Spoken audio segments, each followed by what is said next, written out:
E aí galerinha, tudo bem com vocês? Aqui é o professor Danilo de Filosofia. Hoje nós vamos corrigir a atividade lá do capítulo 5, A Crise da Razão. A questão fala o seguinte: leia as afirmações abaixo a respeito da obra do filósofo Søren Eivind Kierkegaard. Número 1. O dinamarquês Søren Eivind Kierkegaard é considerado o pai do racionalismo. Sua frase mais conhecida é penso, logo existe. Não, pessoal, ele é o pai lá do existencialismo. E esse penso, logo existe aí é uma frase atribuída ao filósofo René Descartes. Número 2. O pensamento de Søren Eivind Kierkegaard é marcado pelo objetivismo. Para ele, a filosofia deveria ser demonstrada por argumentos lógicos. Não, pessoal, ele vai contra lá o racionalismo. Na prática, Kierkegaard vai contribuir para adicionar subjetividade à noção de razão.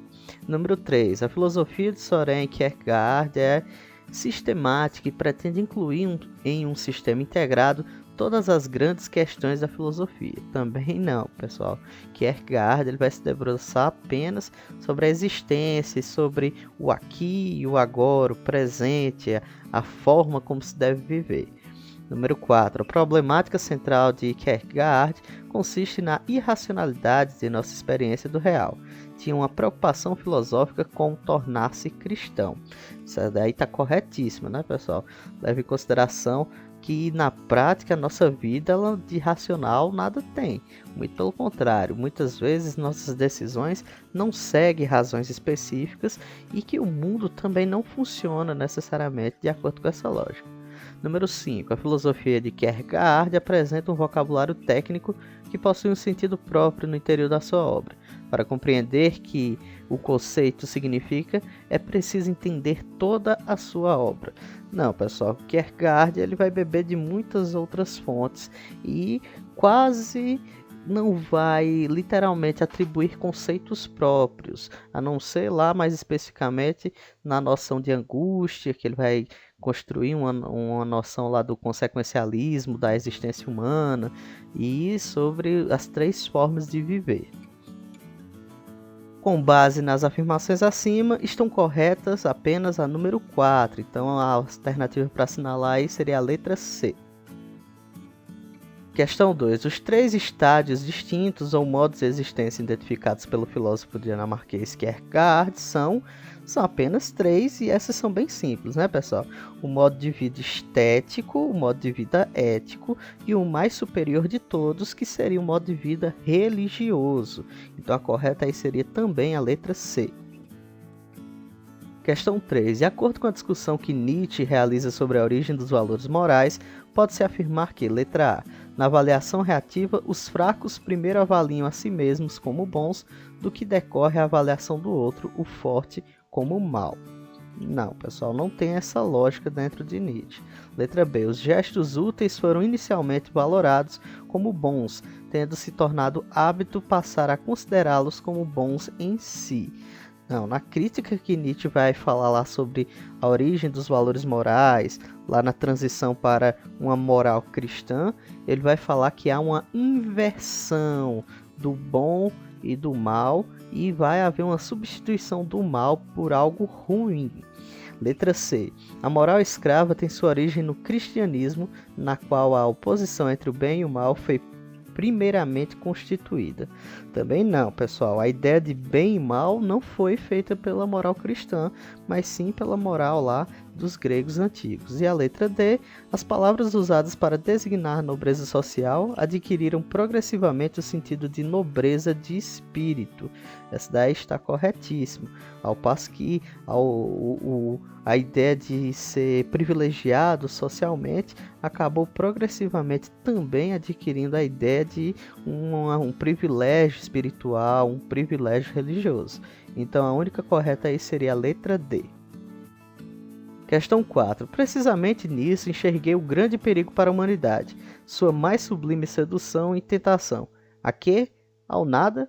Precisamente nisso enxerguei o começo do fim, o ponto morto, o cansaço que olha para trás, a vontade que se volta contra a vida, a última doença anunciando-se terna e melancólica.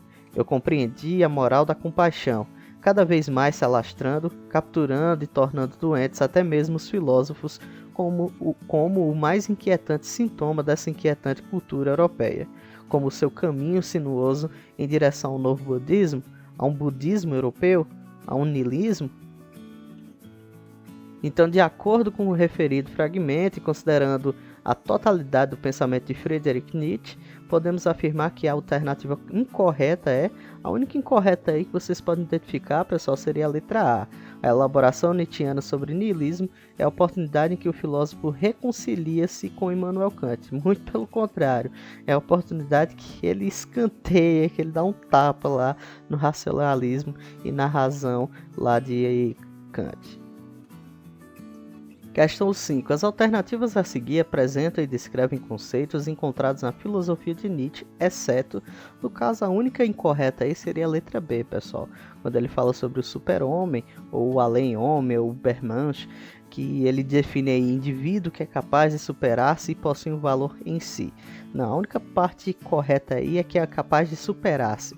Na prática, esse super-homem ele construiria seus próprios valores, ele não possui o valor em si. Ele iria lá destronar todos os valores, ia desfazer e abandonar lá a moral cristã e iria enfrentar o mundo como ele se demonstra. Ele iria lá enfrentar a realidade, tendo consciência que é impossível desfazer o passado, mas é possível sim transvalorar e construir novos valores. Questão 6. Leia o fragmento de texto. Enquanto o indivíduo, em contraposição a outros indivíduos, quer conservar-se, ele usa o intelecto em um estado natural das coisas, no mais das vezes somente para a representação. Mas por que o homem, ao mesmo tempo por necessidade e tédio, quer existir socialmente em um rebanho? Ele precisa de um acordo de paz e se esforça para que pelo menos a máquina bellum hominum contra omnes, a guerra de todos contra todos, desapareça de seu mundo. Esse tratado de paz traz consigo algo que parece ser o primeiro passo para alcançar aquele enigmático impulso à verdade. Os homens nisso não procuram tanto evitar ser enganados, quanto serem prejudicados pelo engano. O que odeiam, mesmo nesse nível, no fundo não é a ilusão, mas as consequências nocivas, hostis de certas espécies de ilusões. É também um sentido restrito semelhante que o homem quer somente a verdade.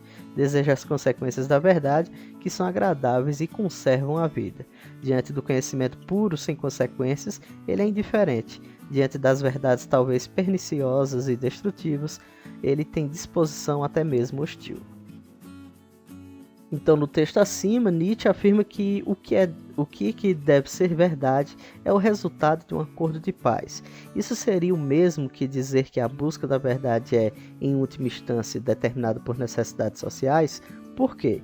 Sim, na prática seria isso mesmo, pois muitas vezes, boa parte das verdades que nós tomamos como verdades absolutas são meramente convenções, são invenções definidas, são conceitos inventados pelas pessoas. Nós tomamos aquilo como verdade no intuito de abraçar as consequências disso. A partir do momento que nós tornamos um conceito como verdade inquestionável, nós acabamos nos afastando do conhecimento, nos afastando da consciência de que aquilo foi algo inventado e acabamos apaziguando os conflitos que poderiam ser gerados a partir do momento da negação daquele conceito, daquele valor e daquela verdade absoluta. Então eu coloco aí, para o autor, o conceito de verdade é apenas uma convenção que pretende impedir o conflito entre as pessoas. Tal definição acaba sendo apenas uma convenção que ao longo dos anos impediu o homem de tomar consciência de que muitos conceitos são termos pré-definidos, mas que na prática levam em consideração nossa subjetividade dentro do processo de seu entendimento. Uma coisa que seria importante destacar, galera, é que boa parte desses valores, eles não são absolutos. Cada um de nós acabamos tracejando, construindo, delineando subjetivamente o que aquilo seria para nós. Questão 7. Nietzsche empreendeu em Genealogia da Moral, com a qual desejou mostrar que os valores da tradição judaico-cristã eram basicamente nihilistas. No prólogo do livro, Nietzsche enuncia sua nova exigência, segundo a qual No caso, a alternativa aí mais próxima seria a letra B, segundo a qual o próprio valor dos valores morais deverá ser questionado. E aí entra a metáfora lá do martelo de Nietzsche: destruir, destronar, questionar, indagar os valores que são impostos para nós, a ponto de construirmos nossos próprios sentidos para eles, iniciando lá o processo de transvaloração. E a última questão: de acordo com a filosofia de Schopenhauer, a vontade se manifesta no ser humano a partir de letra B, do seu desejo de reprodução e seus instintos de sobrevivência. Então, na prática, a vontade lá, segundo o entendimento do filósofo Schopenhauer, ou da filosofia schopenhaueriana, nós podemos entender que a vontade do ser humano é algo instintivo, que faz parte de nós. Então, consequentemente, não segue uma lógica, não segue uma racionalidade, que seria o ponto central aí da crítica à razão feita por ele. Então é isso, pessoal, espero que tenham gostado da videoaula de hoje. Qualquer sugestão ou qualquer dúvida, anota aí pra gente estar trabalhando nas lives, ou então deixa aí nos comentários, tá certo? E para a próxima aula eu vou propor uma atividade diferente. Eu vou fazer aquela revisão sobre todos os conteúdos que nós já vimos aqui na plataforma EAD, tá certo? Vou passar essas questões na próxima aula e depois vou fazer a correção de cada uma das alternativas e questões junto com vocês, tá certo? Desejo a todos uma ótima semana, um grande abraço e até mais.